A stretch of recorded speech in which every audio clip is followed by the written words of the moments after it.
Yan mga kawaray. May nakita na naman ako dito sa katabi niya. Yan. Sa ibang mga kawaray, parang hilamusan. Hilamusan to. Yan, parang hilamusan siya eh. Yan. Yan mga kawaray. Ibang klase oh. Bago dito, gumanyan siya. Bago pababa. Pag tinitignan siya dito, mga kawaray. Yan.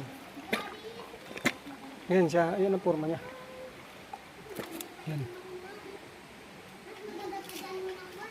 Para bang tao. May ibig sabihin ito eh. Mga kawaray. Bago dito mga kawaray, may imbudo. Sa baba.